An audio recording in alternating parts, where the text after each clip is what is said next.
you guys, so as you know, I just like to get right into the video. You can tell by the title, we are going to be talking about how to give report, tips on giving good report, what to do to make you feel more confident.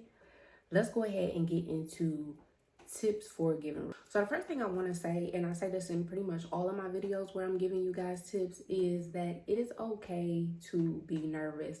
I think a lot of times we kind of isolate our experiences and think that we are the only ones that are going through something or thinking something, and we're not. Like, we literally are going through the same thing. So it is perfectly normal to feel nervous about your new experience in giving report to a doctor. So like I said, it's completely normal for you to feel nervous. So the next thing I want to talk about is we're going to break it down in kind of into two sections. We'll talk about building your confidence and talking to a doctor, and then we'll talk about giving report to a nurse, or I might just mix them. Just go with me, y'all. First thing is, I guess when you are trying to build your confidence and talking to the doctor, is to know your why. I think as new nurses, we kind of overcomplicate things, no fault of our own. Like, a lot is being thrown at us, but so much so that we don't, I guess, sometimes simplify things. Like, we really overcomplicate things. And so what I noticed is that if you know your why, if you look at the situation, when they say use SBAR, situation, background, what the A stand for in report, use that. Know your why, and it will help you feel a lot more confident when you are calling the provider. You'll also note too that as time goes on, as you do it more, as you get experience, you'll feel more confident. You'll get to see what doctor is nice or prompt, or what some doctors will tell you to put orders in yourself. And then you'll also notice what doctors are rude, and you might have to check. That's another thing that I want to mention, is that don't be afraid to check professionally people who try to belittle you or who are rude to you. Like, let it be known that even though you are new, you are not to be disrespected, because I assure you that if you don't nip it in the butt the first or second time it happens, because sometimes you be caught off guard by what people do, and then you have to think about processing and be like, oh no, yeah, they got me messed up. But if you don't nip it in the bud in the beginning, they will keep doing that to you. Like, you'll notice there will be a nurse that you encounter who kind of belittles you and kind of forgets that they also were new at one point too. And you gotta check them respectfully, politely, professionally. But I assure you, once you do check them, like, you shouldn't have an issue. So don't be afraid to stand up for yourself. So that's not spilling that. So another thing is, when I think of report, the two most important things to me is quality over quantity and concise. Quality over quantity is because you don't want to be just giving unnecessary information. I know that sounds weird, because in healthcare, like, everything is necessary. But when you are giving a report, it's not really important to know that their great-grandfather on his daddy's side, first cousin down, got gout. It's just not really that important, unless your patient come in for gout. So if you kind of catch my drift, like, it's important to know certain history, and we're gonna go over my brain, and I'll kind of break down each piece and write it in so you can understand. But it's important to know if they have a history of high cholesterol, or if they have a history of MIs, which is heart attacks, or strokes in their family. That's like pertinent information. So that's what I mean with quality over quantity. And you'll learn over time what is important to almost every nurse. Like, everybody want to know basically, why is the patient there? What is their status now? Are they ambulatory?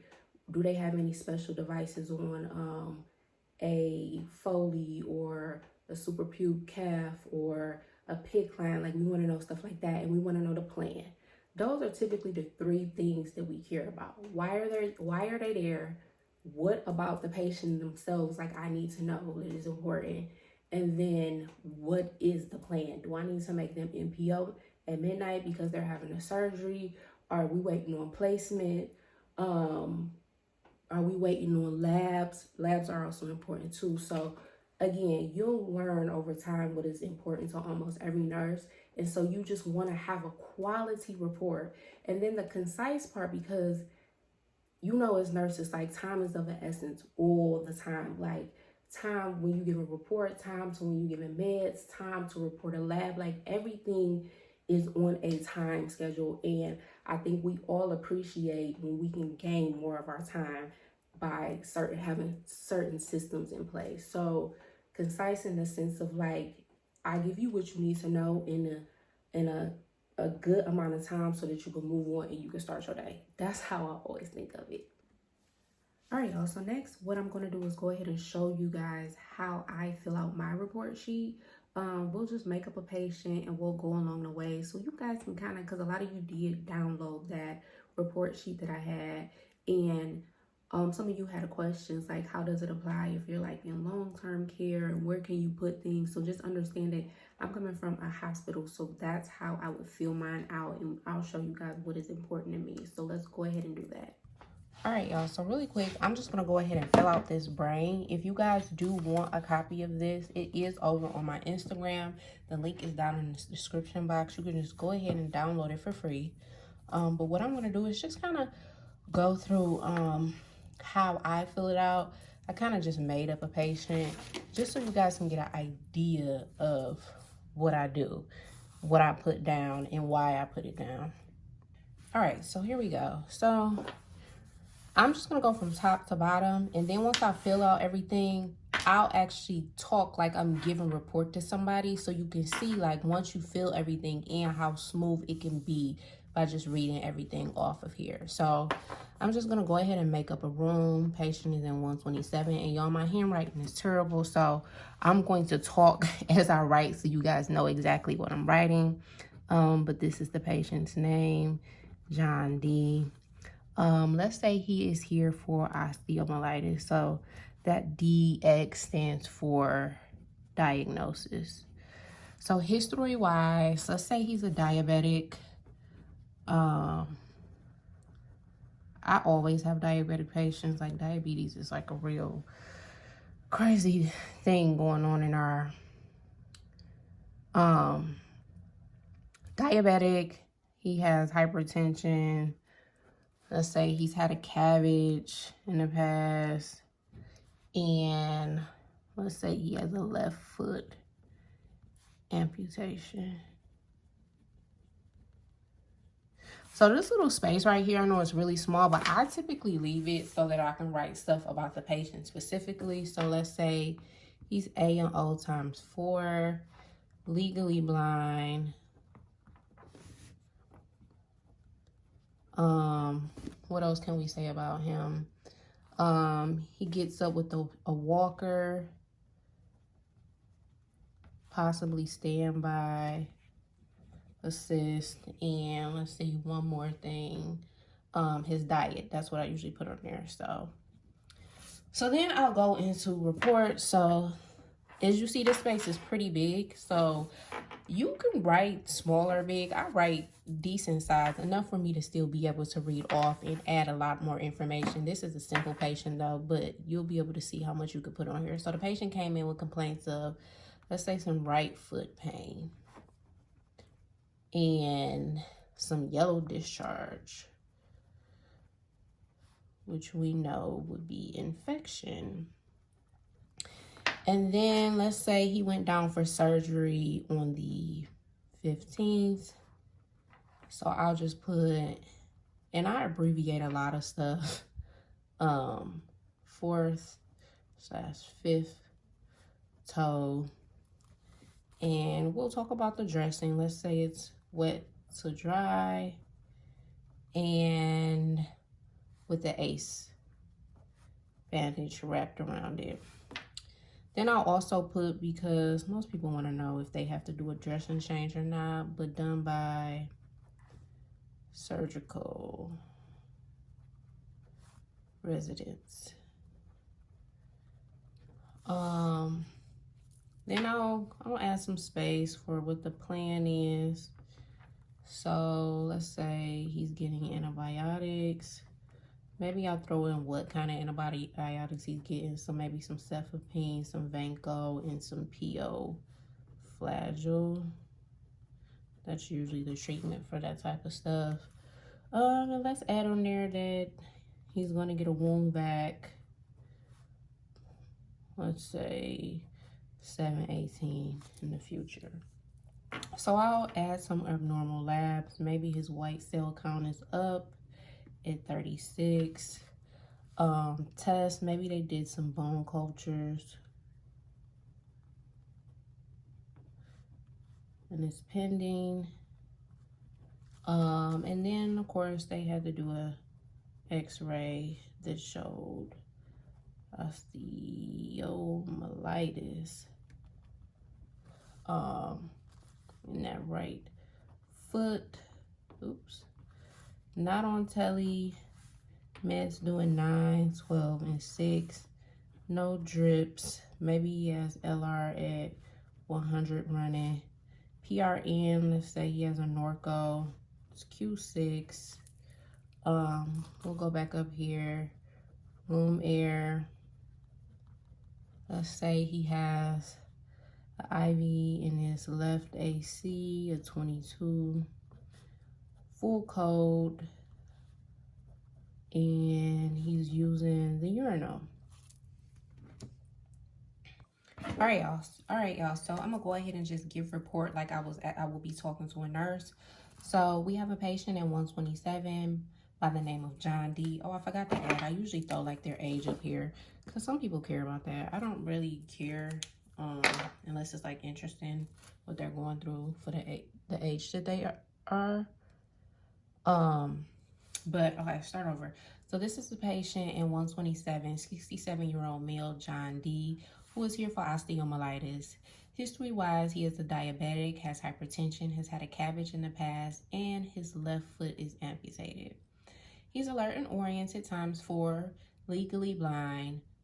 He uses a walker, but he's pretty good with it, standby assist, and he probably wouldn't be on a regular diet. Let's say he's on a diabetic diet.